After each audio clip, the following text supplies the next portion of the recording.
Audio 8.2 Concept of Syllabus and Curriculum Overt and Hidden Dimensions. Situation 16 The Textbook Debate.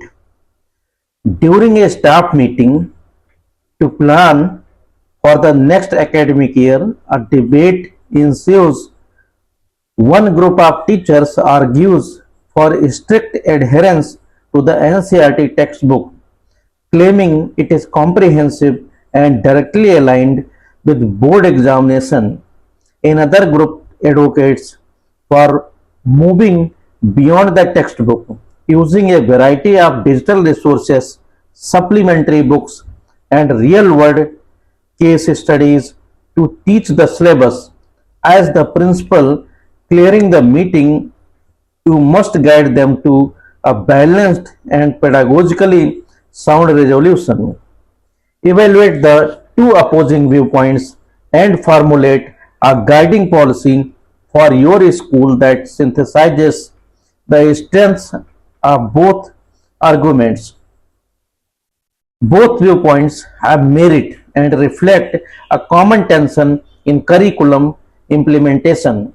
The first group's arguments for adhering to the NCERT textbook is grounded in practicality and accountability.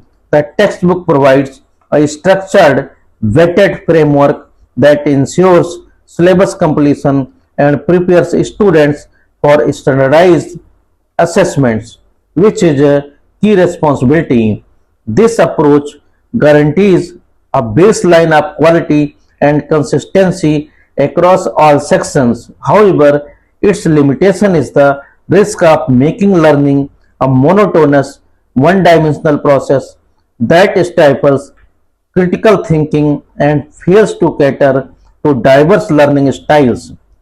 The second group's advocacy for moving beyond the textbook champions a richer, more engaging pedagogy that fosters 21st century skills. My guiding policy would be textbook as the foundation, not the ceiling. I would mandate that the textbook serves as the core resource to ensure syllabus alignment and conceptual clarity. However, teachers would be required and trained to enrich this foundation by integrating at least one supplementary resource, a digital tool, a primary source document, a relevant video, or a community based project for each major unit. This synthesis ensures curricular compliance while promoting deeper, more dynamic learning experiences. Situation 17. Discuss the cause and effect relationship between the rise of high stakes competitive examinations and the phenomenon of narrowing the curriculum. The cause of curriculum narrowing is the immense pressure exerted by high stakes competitive examinations like JEE, NEET, and board exams, which have become the primary determinants of a student's future academic and career path. The high stakes nature of these tests compels schools, teachers, and parents to prioritize subjects and skills that are explicitly tested. This creates an environment where educational focus shifts from holistic development as envisioned in the NCF to maximizing test scores. The examination becomes the de facto curriculum dictating what is important to teach and learn. The effect is the narrowing of the enacted curriculum. Subjects like arts, music, and physical education, along with crucial 21st century skills like creativity, collaboration, and critical thinking, are deprioritized or eliminated because they are not directly assessed in these exams. Teaching methods shift towards drill and practice, rote memorization, and test taking strategies rather than inquiry based learning. This results in a student population that may be proficient at cracking exams but lack the broader knowledge, skills, and dispositions required for lifelong learning and personal well-being. Situation 18. The CIPP model, a principal of a KBS wants to conduct a comprehensive evaluation of the school's new environmental education program, which was integrated as a cross-curricular theme. She decides to use the CIPP context input process product evolution model for each of the four components of the CIPP model. Formulate one specific question the principal should ask to guide her evaluation of the environmental education program. Using the CIPP model will allow the principal to conduct a holistic and systematic evaluation of the program's effectiveness from planning to outcomes. Number A. Context. What are the most pressing local environmental issues? Exemplarity of water, scarcity, waste management that our program needs to address to be relevant to our students' lives and community. Number B. Input. Do our teachers have adequate training, resources like field kits, supplementary materials, and a clearly defined curriculum mapped to effectively integrate environmental themes across different subjects? Number C. Process. Are the planned interdisciplinary activities such as field trips, school-wide recycling drives, and project-based learning modules being implemented effectively and with active student participation as intended? Number D. Product. To what extent has the program impacted students' knowledge, attitudes, and behaviors regarding environmental conservation as measured through assessments, observations of student actions, and feedback? Situation 19. Define hidden curriculum and explain its importance for a school leader. The hidden curriculum refers to the unwritten, unofficial, and often unintended lessons, values, and perspectives that students learn in school. It is not part of the formal course of study but is transmitted through the school's culture, rituals, teacher student interactions, disciplinary policies, and social environment. These silent messages shape students' attitudes, beliefs, and behaviors, teaching them about power, authority, social hierarchies, gender roles, and what is truly valued by the institution, which may sometimes contradict the overt curriculum. For a school leader, understanding and managing the hidden curriculum is critically important because it profoundly impacts the school's climate and student development. A principal must be an astute observer of these subtle messages by consciously shaping school rituals, promoting equitable teacher practices, and fostering an inclusive and democratic environment. A leader can cultivate a positive hidden curriculum that supports the school's mission. Ignoring it can lead to a toxic school culture that undermines academic goals and harms students' social emotional well-being. Situation 20. How can a principal in a Navodaya Vidyalaya leverage the unique features of a residential school setting to enrich the lived curriculum? Number A. Identify two unique features of an NVS residential setting relevant to the lived curriculum. Number B. For each feature, suggest one specific initiative the principal can implement. The residential nature of Navodaya Vidyalayas offers unparalleled opportunities to shape a rich and impactful lived curriculum that extends far beyond the classroom. Number A. Two unique features are the 24 by 7 learning environment and the structured house system. The constant interaction among a diverse student body in hostels creates a potent socialization space. The house system provides a smaller family-like unit within the larger school, ideal for fostering leadership and a sense of community.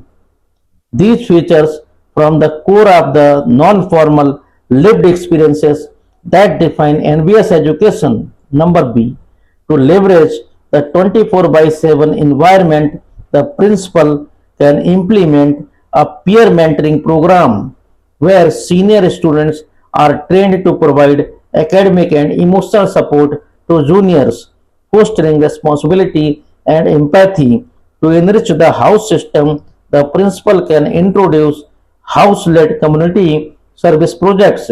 Each house could adopt a local cause, planning and executing projects that teach social responsibility, project management, and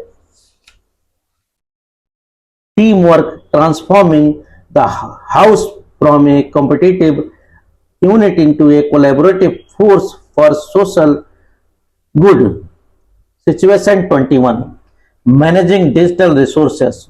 A school has recently invested heavily in providing tablets to all students and has subscribed to several online learning platforms as part of its e-curriculum initiative. However, teachers report that students are often distracted and the quality of the digital content is inconsistent. Some resources lead to cognitive load due to poor design, while others are not aligned with the NCERT syllabus. As the principal, what steps would you take to manage the quality and effective integration of these digital resources into the curriculum? The effective implementation of an e-curriculum requires strategic oversight, not just resource provision. My first step would be to establish a digital resource vetting committee comprising teachers from various subjects, the librarian, and an IT coordinator. This committee's mandate would be to evaluate all existing and potential digital platforms and content based on clear criteria alignment with the NCF or NCRT syllabus, pedagogical soundness, user friendliness to minimize cognitive load and absence of bias. This ensures that only high quality relevant resources are approved for use. The second step is to focus on teacher training and collaborative planning. I would organize mandatory professional development sessions focused on integrating these vetted digital tools into lesson plans effectively, moving beyond simple content delivery. This would include training on using virtual labs for experiments, collaborative tools for projects, and formative assessment apps. Furthermore, I would mandate that departmental meetings include a regular agenda item on sharing best practices and challenges related to the e-curriculum, fostering a culture of continuous collaborative improvement. Situation 22. Explain the concept of purity of esteem in the context of vocationalizing the curriculum under NEP 2020. Number A. What does purity of esteem mean? Number B. Why is achieving it a major challenge in the Indian context? Number C. What is one strategy a principal can use to promote it? The successful integration of vocational education, a key thrust of NEP 2020, hinges on overcoming long-standing societal perceptions. Number A. Purity of esteem refers to the principle that vocational education and skills-based training should be valued and respected equally to traditional academic streams of study. It means that pursuing a vocational track is not seen as a lesser or alternative option for students who are not academically inclined, but as a legitimate and dignified pathway to a successful career. Number B. Achieving this is a major challenge in India due to deep-rooted social biases that prioritize theoretical white-collar knowledge over practical blue-collar skills. There is a strong societal and parental pressure on students to pursue engineering, medicine, or civil services, while vocational trades are often associated with lower social status, creating a significant barrier to uptake. Number C. A principal can promote parity, parity of STEAM by organizing a skill showcase or innovation fair where students display their vocational projects and products, inviting successful local entrepreneurs and skilled professionals to be chief guests and judges, and celebrating the winners with the same pomp as academic toppers can help elevate the status of vocational skills within the school community. Situation 23. A school's curriculum must be a social contract between the state and the learner. Elaborate on this statement, explaining the responsibilities of both parties in this contract. Viewing the curriculum as a social contract elevates it from a mere academic document to a pact of mutual obligation and shared purpose. In this contract, the state, acting through its educational bodies like NCERT, CBSE, promises to provide a curriculum that is relevant, equitable, and empowering. It pledges that the knowledge and skills imparted will equip the learner for active citizenship, economic productivity, and personal fulfillment. The state's responsibility is to ensure the curriculum reflects national aspirations, constitutional values, and the competencies needed for the 21st century. The learner's side of the contract involves an implicit agreement to engage earnestly with the educational opportunities provided. Their responsibility is to be an active participant in the learning process, to strive for the learning outcomes, and to use the education received for personal and societal betterment. The school principal acts as the chief facilitator and guarantor of this contract, ensuring the state's promises are delivered effectively and that the learning environment enables students to fulfill their side of the agreement. Situation 24. A history teacher in your school exclusively uses the prescribed textbook for all lessons, arguing that it is the most reliable and efficient way to cover the syllabus. While students perform adequately in exams, you notice their classroom discussions lack depth and critical perspective. You want to encourage the teacher to incorporate diverse resources. Suggest four distinct types of resources the teacher could integrate to move beyond the textbook and explain the specific pedagogical benefit of each. To enrich the learning experience and foster critical thinking, the teacher can supplement the textbook with a variety of resources that bring history to life. Number A. Primary source documents introducing letters, diary entries, or official gazettes from the historical period being studied.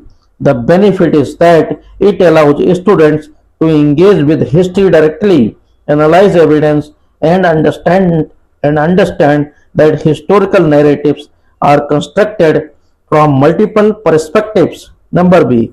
Historical films and documentaries using well-researched visual media to supplement a topic. This caters to visual learners and provides a powerful emotive context that a textbook cannot, helping students visualize the era and its human drama. Number C. Guest speakers, inviting a local historian, an archaeologist, or even an elder from the community to share their knowledge. This connects classroom learning to the real world and exposes students to expert knowledge and living history. Number D. Virtual museum tours utilizing online digital archives and virtual tours of museums. This provides access to artifacts and exhibits from around the world, offering a global perspective and a rich visual database that goes far beyond textbook illustrations. Situation 25. How does the concept of a spiral curriculum as proposed by Brunner support the pedagogical structure of the 5 plus 3 plus 3 plus 4 system? Jerome Bruner's concept of a spiral curriculum is fundamentally aligned with the progressive stage-based structure of the 5 plus 3 plus 3 plus 4 system outlined in NEP 2020. The core idea of the spiral curriculum is that fundamental concepts can be taught in some form to learners at any age and should be revisited at increasing levels of complexity and abstraction as students mature. This principle provides a coherent framework for designing learning trajectories that span across the foundational, preparatory, middle, and secondary stages. It ensures a smooth and logical progression of knowledge. For example, in the foundational stage, 5 years, the concept of community might be introduced through play and stories about families and neighborhoods. In the preparatory stage, 3 years, it can be revisited through discussions on classroom rules and local helpers. In the middle stage, 3 years, it expands to the study of local self-government, and in the secondary stage, 4 years, it is analyzed through the complex lens of constitutional rights and national governance. This spiraling approach ensures continuity, reinforces learning, and prevents the compartmentalization of knowledge into discrete grade level boxes. Situation 26. As the principal of a Navodaya Vidyalaya, you are tasked with ensuring the curriculum is adapted to the local geographical and cultural context. Number A. Why is this contextualization particularly important for NBS students?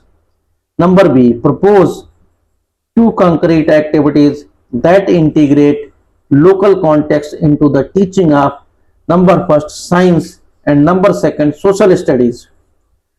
Contextualizing the curriculum in NBS is a pedagogical imperative that bridges the gap between standardized national education and the diverse rural backgrounds of its students. Number A. Contextualization is a crucial for NBS students because they are predominantly from rural areas and their lived experiences can be vastly different from the urban-centric examples often found in standard textbooks. Grounding learning in their local context makes abstract concepts tangible and relatable, which enhances comprehension and engagement. It also validates their cultural identity and knowledge systems, fostering self-esteem and preventing the alienation that a disconnected curriculum can cause. Number B.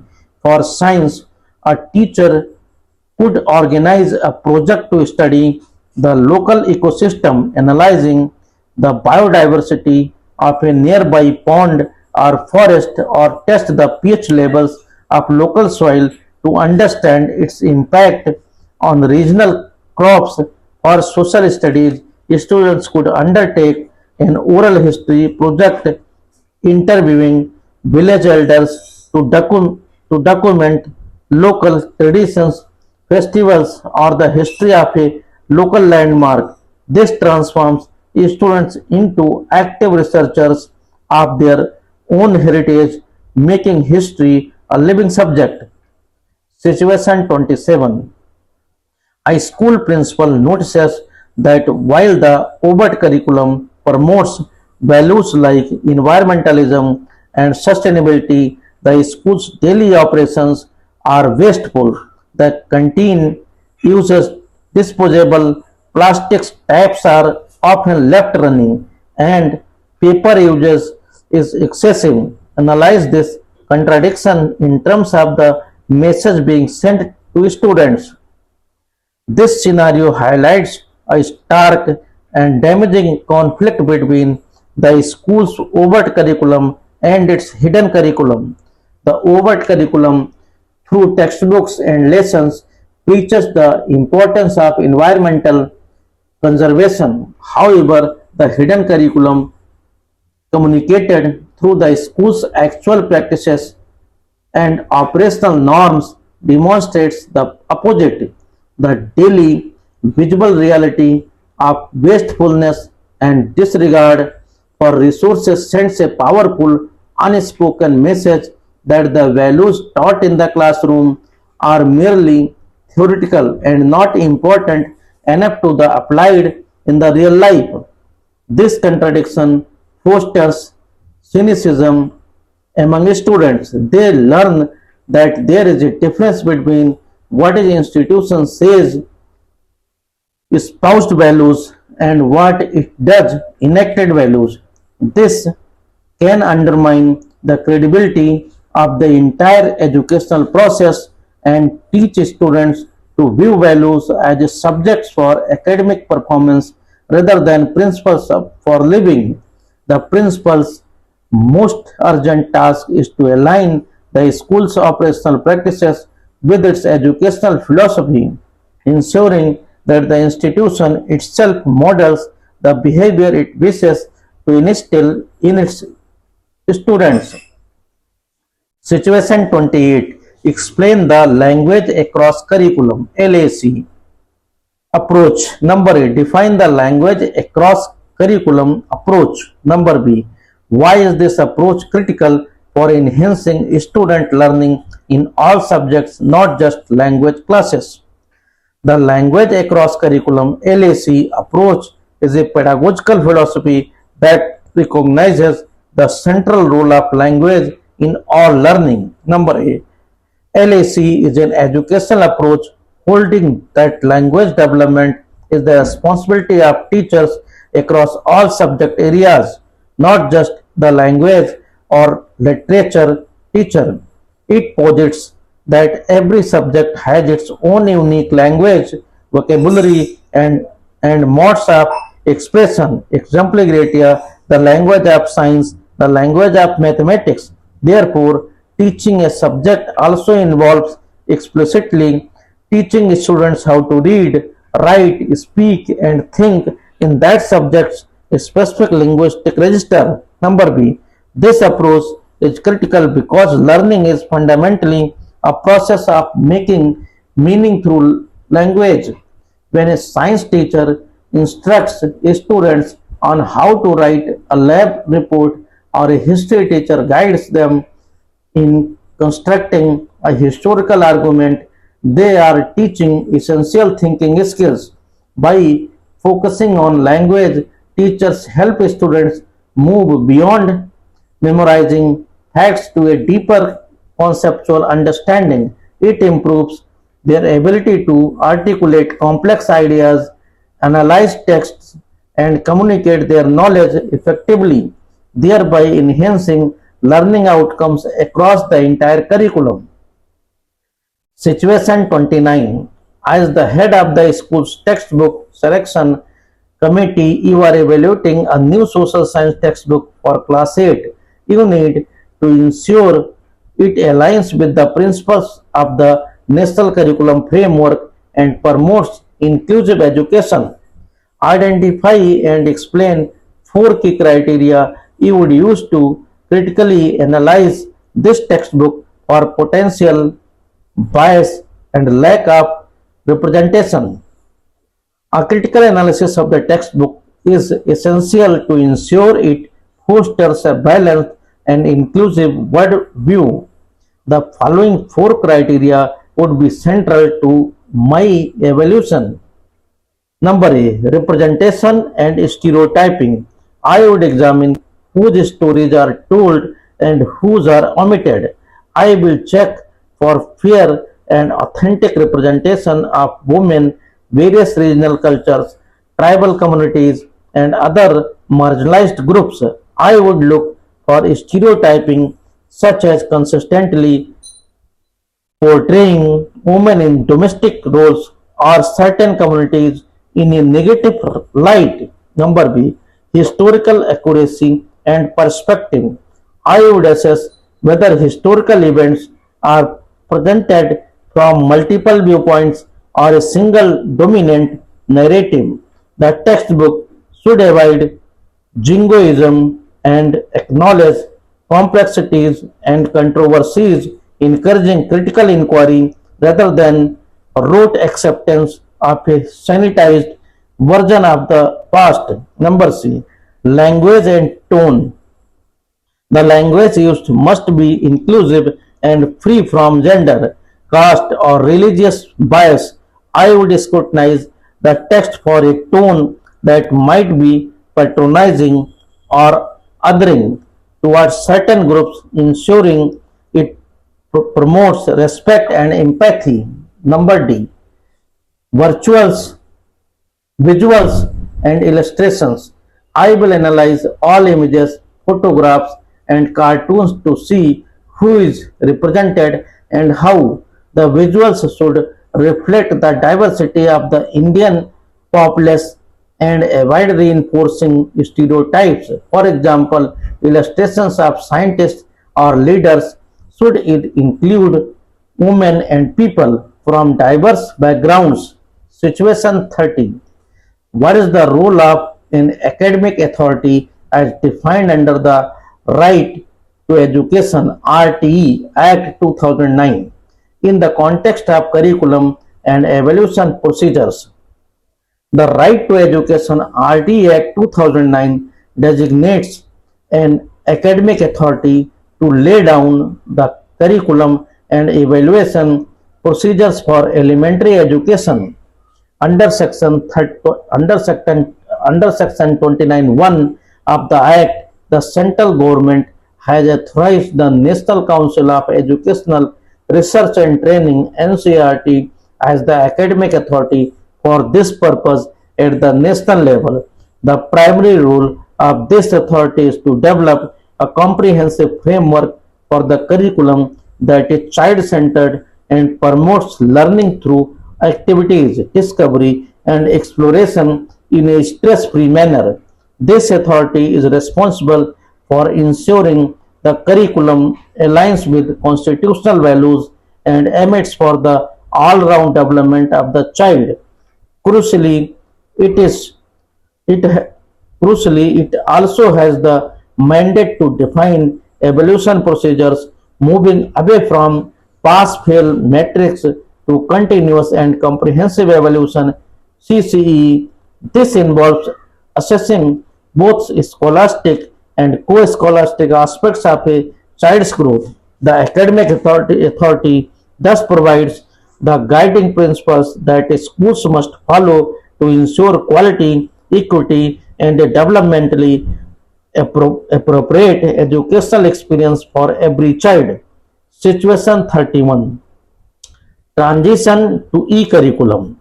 A principal aims to transition